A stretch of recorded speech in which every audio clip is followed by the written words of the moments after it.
Good morning and welcome to the What's Up News Network being broadcast from Panama City Beach, Florida, the home of the world's most beautiful beaches.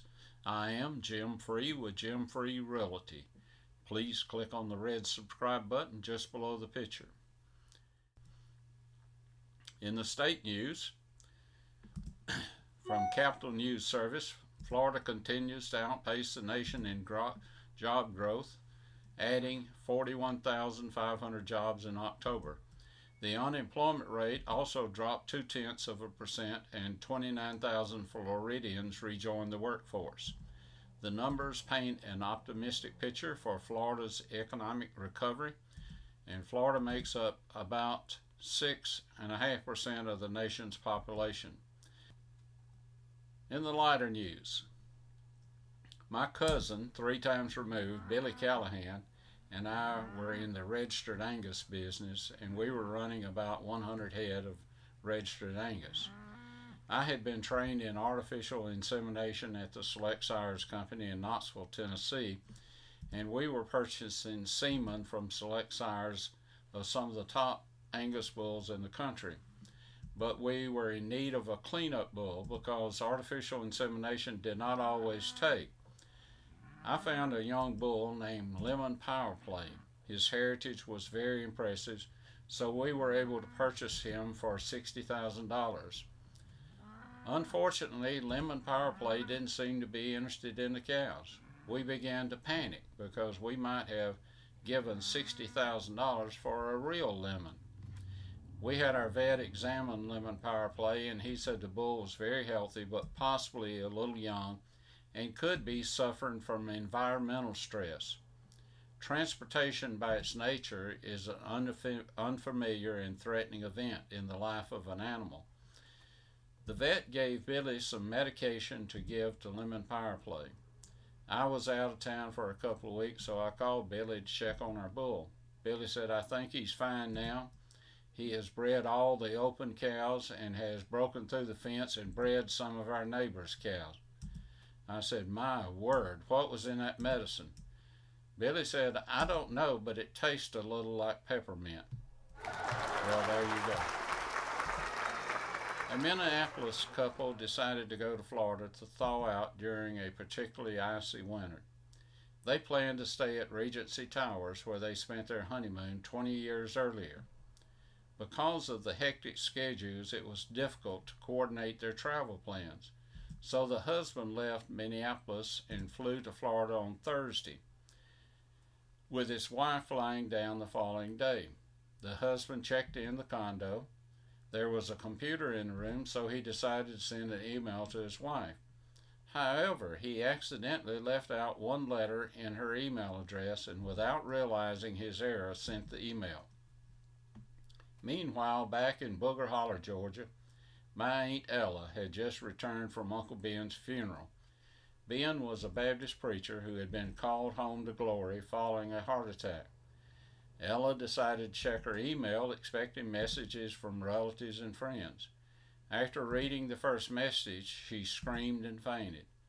Her son, Ben Jr., rushed in the room, found his mother on the floor, and saw the computer screen which read, "To my loving wife. Subject, I have arrived. Date, January 7th, 2016. I know you are surprised to hear from me. They have computers here now, and you are allowed to send emails to your loved ones. I have just arrived and been checked in. I see that everything has been prepared for your arrival tomorrow. Looking forward to see you then. Hope your journey is as uneventful as mine was. P.S. Sure is hot down here." I'd like to tell you a couple of stories, one involving one of our heroes in World War II. Many years ago, Al Capone virtually owned the city of Chicago. Capone wasn't famous for anything heroic.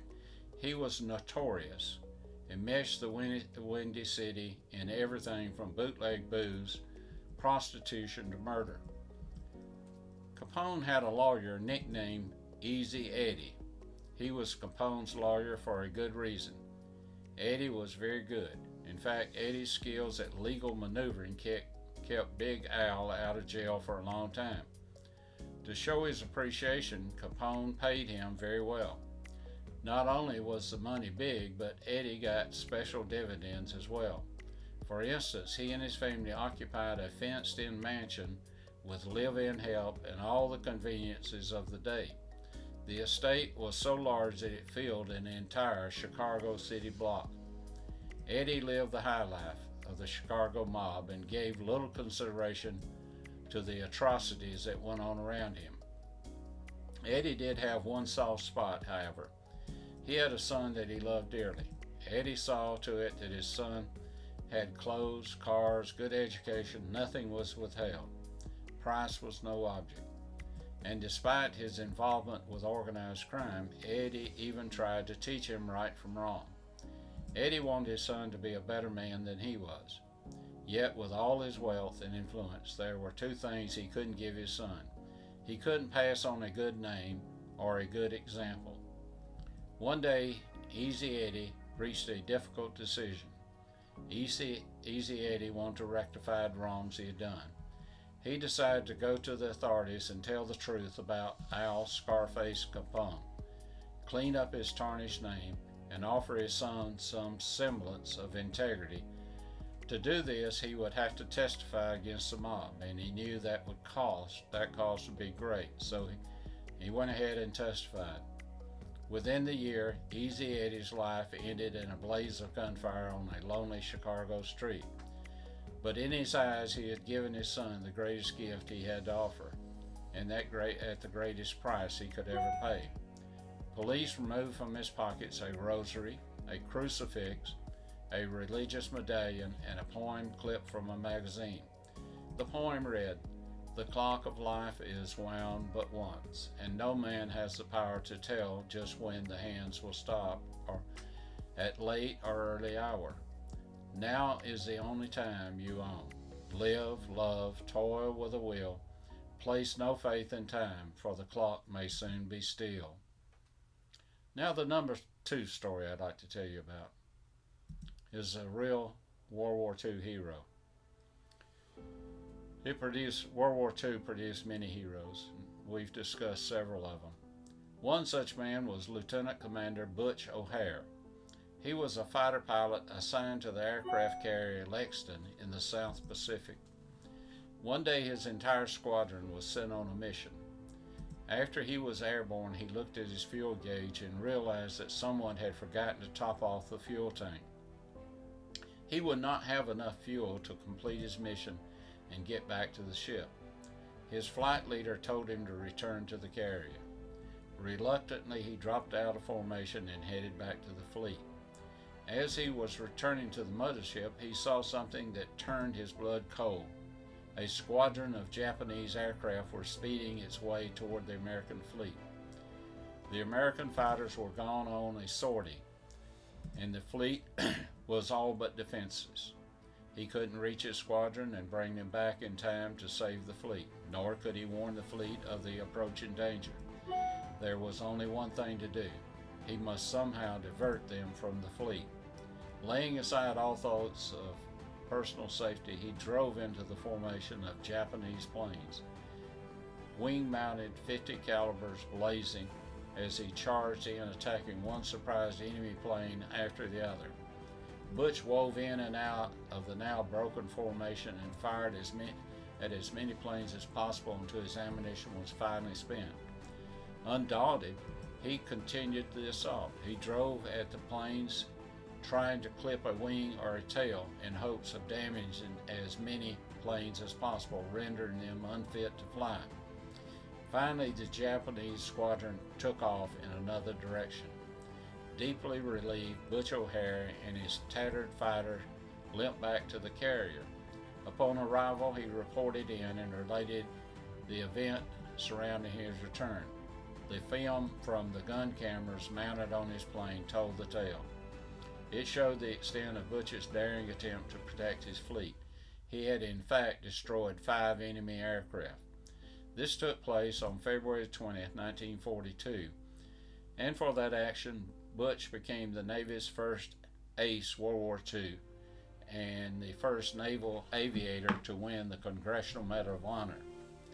A year later, Butch was killed in aerial combat at the age of 29. His hometown would not allow the memory of his World War II hero to fade, and today O'Hare Airport in Chicago is named in tribute to the courage of this great man. So the next time you find yourself at O'Hare International, give some thought to visiting Butch's memorial display. His statue and Medal of Honor is located between Terminals 1 and 2. So what do these two stories have to do with each other? Butch O'Hare was Easy Eddie's son. Now let's move on to the Kyle Rittenhouse trial. This trial has captured the attention of people from all over the world. On Friday, November the 19th, 2021, Kyle Rittenhouse was found not guilty on all charges in Kenosha, Wisconsin. This proves that our jury system still works the way it should. We were fed a steady stream of lies and misfortune from MSNBC and CNN, as well as President-candidate Joe Biden. These race baiters accuse Rittenhouse of being a racist, white supremacist, and many other racial terms.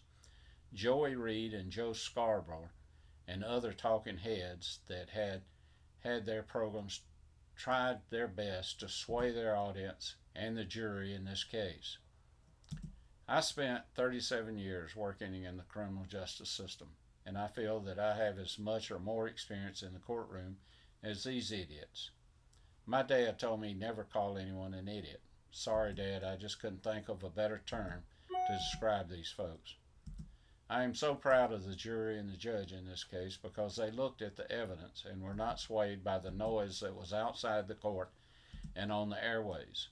They quickly turned on the judge when they found out he had a "I am proud to be an American" ringtone on his phone, which they interpret as a dog whistle that he was a white supremacist and a racist. If you blow a dog whistle, you will get the attention of white dogs, black dogs, tan dogs, yellow dogs, and red dogs. Maybe we should remind Reid and Scarborough that racists come in all colors, and I believe they are more race baiters than they are racist. The good news is I predict that many of those folks that have libeled and slandered this young man will find themselves in court rooms soon. There are still some folks that think Rittenhouse randomly shot 3 black members of the Black Lives Matter movement as they were peaceably protesting. Let's take a look at those that were shot. Joseph Rosenbaum, on December 16, 2002, he was convicted in Arizona and was sentenced to 12 and a half years for 2 counts of sexual conduct with a minor. He raked in 42 disciplinary infractions while serving his sentence. He was found guilty of disobeying order in Arizona on August 6, 2003, April 28, 2004, August 8, 2005, and on April 10, 2009. In Arizona, he was found guilty of assault with a weapon on January 22, 2007, possession of manufacturing of a weapon May 15, 2008, tampering with security on safety developments on April 10, 2009, and arson and possession of drugs and narcotics on October 23, 2009. In Arizona, he was found guilty of assault on a staff member on March 16, 2009, on April 10, 2009, and March 3, 2010, and on March 31, 2010, of obstructing a staff member. On August 15, 2017, he was included in the Wisconsin Sex Offender Registry. On August 27, 2019, he was engaged to Carrie Ann Sue Swart. From Arizona, he moved to Kenosha in 2019. He started working at a Wendy's restaurant in Kenosha on October 7, 2019. He had an open case for misdemeanor bail jumping, which was filed July the 30th, 2020. The conditions of the bond prohibit him from possession of and consuming alcohol, controlled substance without a prescription, and from having contacts with his fiancee Swart, including her residence, electronics on third party. He was on medication for bipolar disorder, depression. He did not fill his prescriptions. Rosenbaum, age 36, was released the day of the shooting from a Milwaukee hospital where he had been treated for a suicide attempt. Another one of the men that were shot and killed by Rittenhouse was Anthony Huber. He is seen on video swinging a skateboard at Rittenhouse before he was shot. He was known around Kenosha as in the skateboard community. Huber served a pair of prison stints stemming from family conflict, including choking his brother in 2012. The other party that was shot but not killed by Rittenhouse was Gage Grosskrein. On August 16, 2020, just days before the Rittenhouse shooting, he was arrested by cops in West Alleys for alleged prowling when he was nabbed videotaping police vehicles in a police department parking lot around 1 a.m. Gage appeared to be videotaping personal vehicles in the rear police parking lot, according to a police report. Gage made clear his anti-law enforcement views and was arrested for prowling, booked, and cited and released. In May 9, 2015, Gage was stopped by police in Greenville, about 40 miles from Kenosha, after cops reported his eyes were bloodshot and glassy, with officers recovering a 9mm Glock 19 handgun in his vehicle. In 2013, he was charged with smashing the bedroom window at an ex-girlfriend's home at 4 a.m. in the morning, with a woman claiming she had been harassed by him on the phone. 1 year earlier, was hit with a felony burglary charge in New Berlin when cops said that he caught trying to sell 3 stolen PlayStation consoles, the outlet reported, and in 2010, Gage was arrested and charged with hitting his grandmother in the face during a dispute, during which he also threw a lamp and damaged a wall. The then 17-year-old swung a lamp into the living room wall, damaged the lamp and the wall, and struck across the face with an open hand his grandmother. Police said he was charged with disorderly conduct and criminal damage. In addition, he has a prior juvenile arrest record that is sealed. I believe that Kyle Rittenhouse owes his freedom to those 12 jurors that weighed the evidence, the judge that conducted a fair trial, his attorneys, and most of all, the independent journalists that filmed the entire incident. During my 37 years of experience, most of my court time was as a witness for the prosecution. This case should have never been brought. The district attorneys appeared to have been incompetent or unprepared. One of the first things I learned in law school was never ask a question of a witness if you don't know the answer. Assistant district attorney, in this case, must have missed that class. I think it is also safe to say that he has never had a firearms safety class. After the world witnessed him pointing an AR-15 in the courtroom with his finger on the trigger. Just a few weeks earlier, a young lady was killed on a movie set when a shooter thought the gun was not loaded. The media will not learn their lesson until they have great monetary losses from lawsuits and lost viewership. The Marxist, Socialist, Communist will continue to try to divide this country by race, vaccinated, unvaccinated, social standing, liberal versus conservative, Christian and non-Christian, and any other area that they can divide us on. For we are wrestling not against flesh and blood, but against principalities, against powers, against the rulers of the darkness of this world, against spiritual witnesses in high places. Ephesians 6:12. Just remember, we are fighting Satan. Until we meet again, may God bless you, your family, and this great country that we live in.